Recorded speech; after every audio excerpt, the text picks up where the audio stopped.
calling strats and strat calling, the default. First, think about where you want to be in the middle of the round. Stealing from pros for this is pretty standard, but once you're used to the map, you can theory craft it. You want full map control. This usually means taking control of mid so you can hit either side easily and delay their rotates. For Dust 2, because you're given control of mid automatically, this means controlling cat. Usually you'll see most pro teams run 3 cat, 1 B tunnels, 1 long. You don't necessarily have to do this, but usually this is the sort of spread you want on Dust 2, and on most maps it looks pretty similar. Important to note is that for some maps you can't really run defaults. This is true for super CT-sided maps.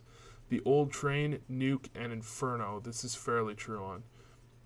Second, think about how you want to get to that position.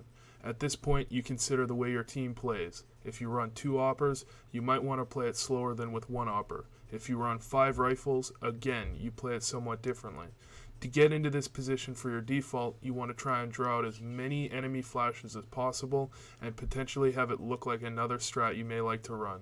If the beginning of your default looks like another strat, it's hard for opponents to know exactly what your strat is.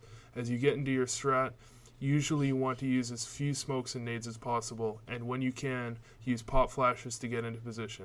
Using pop flashes also allows you to get entry picks more than smokes and nades do.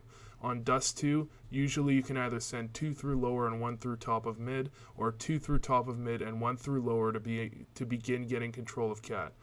Third, think about how you're comfortable in an after plant on the site you are trying to hit.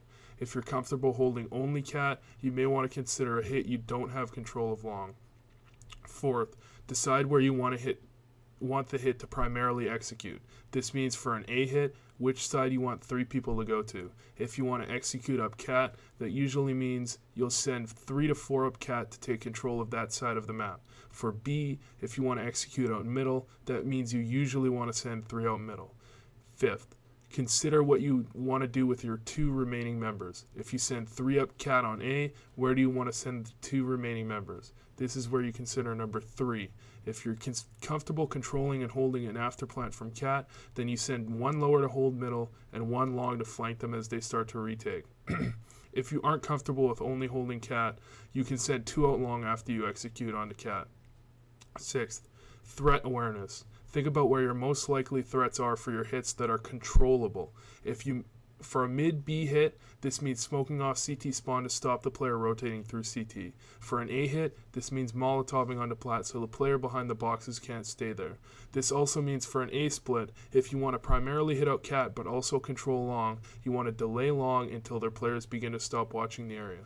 7. Modify. Once you're comfortable with the default and executes from the default that you've come up with, play a few games testing them and modify where you see problems.